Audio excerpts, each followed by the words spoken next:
Bonjour, aujourd'hui je vous propose une présentation du poème Le Mal d'Arthur Rimbaud, sous la forme d'une lecture linéaire, au format de l'oral du bac, donc en 10 minutes.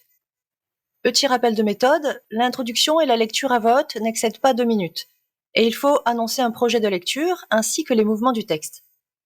Après l'analyse linéaire, je vous propose une identification rapide des propositions, de l'unique phrase du poème. C'est le point de grammaire le plus intéressant à évaluer à partir de ce texte. Le poème Le Mal appartient aux toutes premières créations d'Arthur Rimbaud, qui ont été composées dans son adolescence. Dès son plus jeune âge, Rimbaud avait montré son indignation contre la guerre de 1870 et avait exprimé sa pitié et sa révolte face à l'anéantissement inutile et insensé de toutes ces vies humaines, notamment dans Le Dormeur du Val.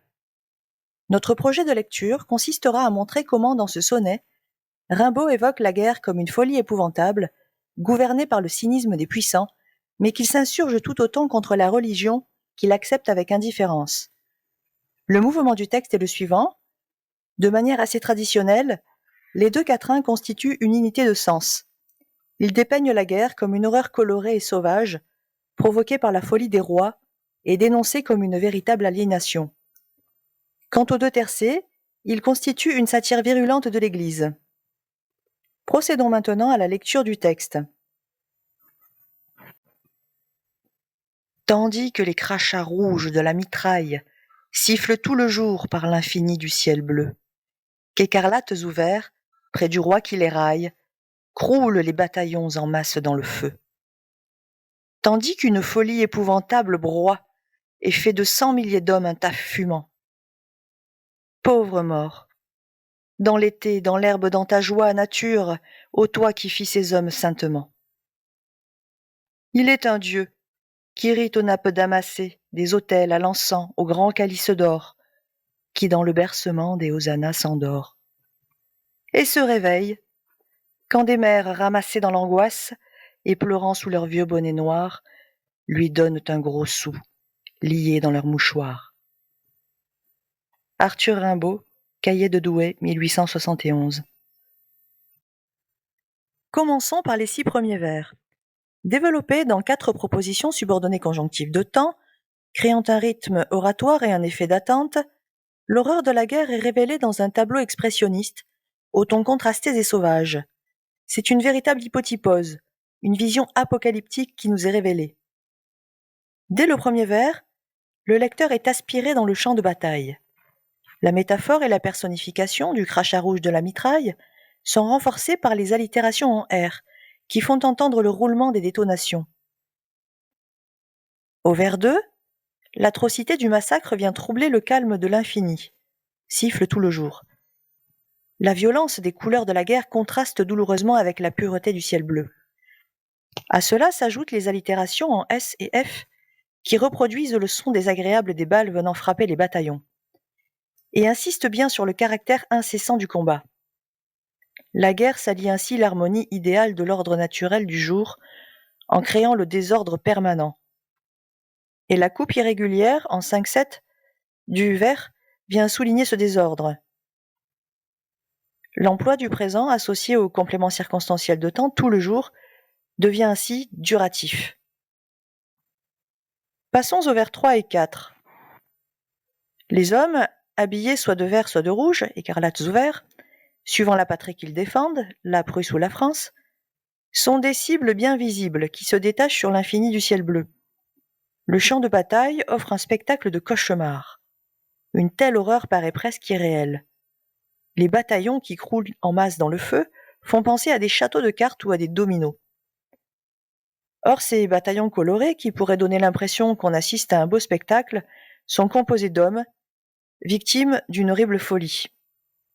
Et l'expression crachat rouge met aussi déjà en place l'image du sang versé.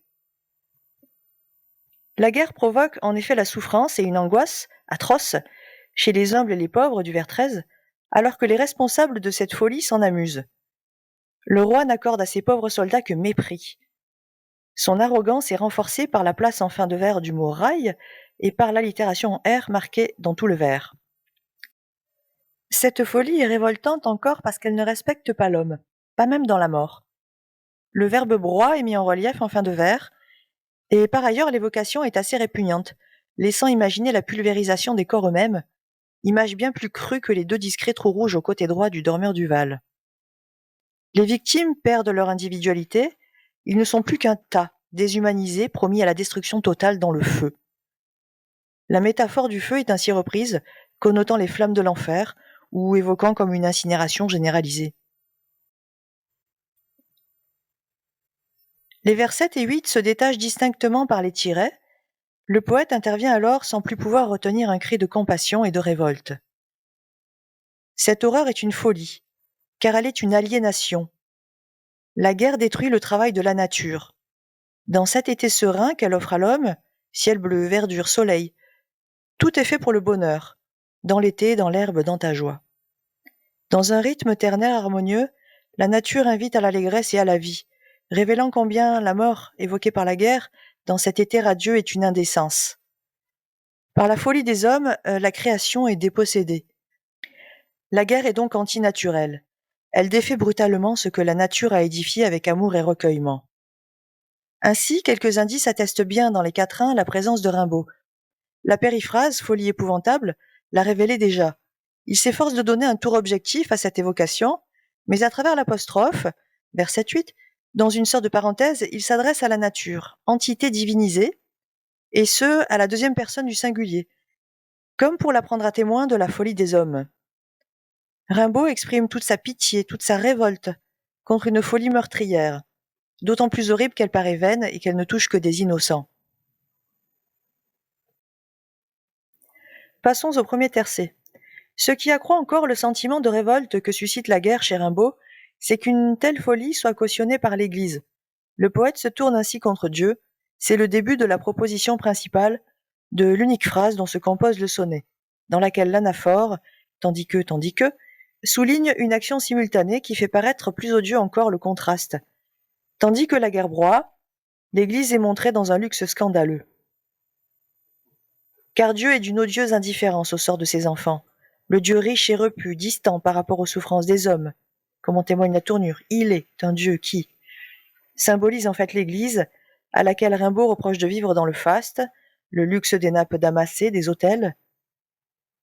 L'enjambement condamne ce luxe, lié au culte et la splendeur de son cérémonial.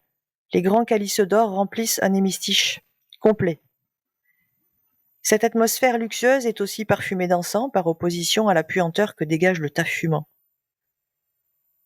Elle est également musicale, les hosannas, paisible et calme, le bercement, et dit la révolte de Rimbaud contre tout l'argent dépensé pour Dieu, qui se présente par ailleurs comme le Dieu des pauvres. Ce Dieu qui fait fête, qui rit, au luxe de son église, satisfait à la vue de ses richesses, s'endort béatement au son des hymnes à sa louange. Dans le second tercet, la dérision est dans le contraste entre le terme qui clôt le premier tercet, s'endort, et celui qui ouvre le deuxième, et se réveille, provoquant un effet de surprise accrue. Ce réveil est encore provoqué par l'argent.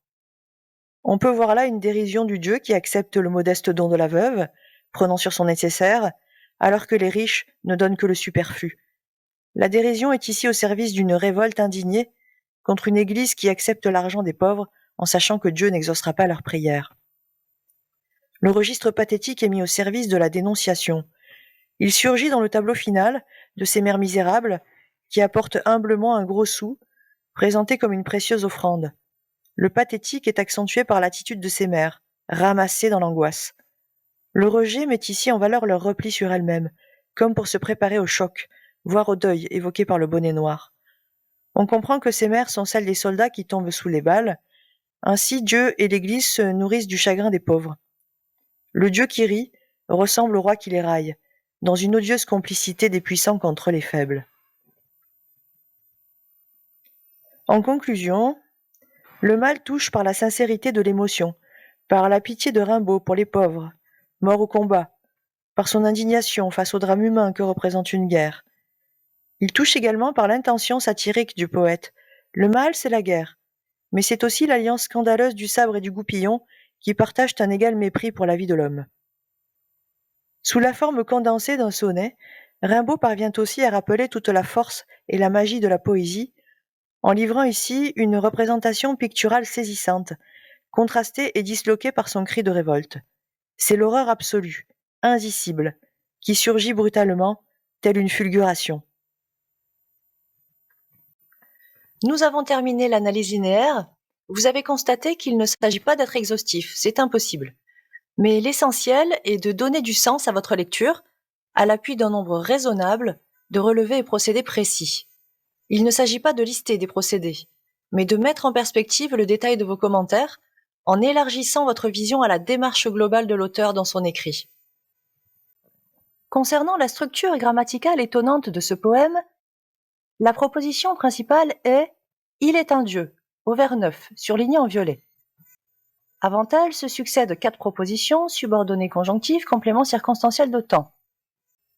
Les conjonctions de subordination ou locutions conjonctives sont surlignées en rouge, tandis que, au vers 1, Q' est l'idée au vers 3, tandis que, au vers 5, la 4e n'a pas de conjonction de subordination exprimée, et la 5e est amorcée par la conjonction de subordination quand, au vers 12. Les 3 premières, subordonnées, sont juxtaposées et séparées par le point-virgule. La 4e est coordonnée à la 3e grâce à la conjonction de coordination « et ». Ensuite, 5 propositions subordonnées relatives sont enchâssées dans la phrase. Elles sont surlignées en noir ou en gris. Les antécédents apparaissent en bleu, roi pour la première, au vers 3, toi, au vers 8, dans la parenthèse, Dieu, pour les 3 dernières, au vers 9. Elles sont toutes introduites par le pronom relatif qui est sujet des verbes des subordonnées relatives respectives, c'est-à-dire raille, fit, rit, s'endort et se réveille. Concernant la première, il s'agit d'une relative adjective explicative. On peut assez facilement la supprimer. La deuxième, qui complète toi, est impossible à supprimer. Elle est adjective aussi, mais déterminative. Quant aux 3 dernières, qui complètent le nom Dieu, ce sont aussi des relatives adjectives explicatives. Il est un Dieu qui rit, qui s'endort et se réveille. Les 2 premières sont juxtaposées et séparées par le point-virgule.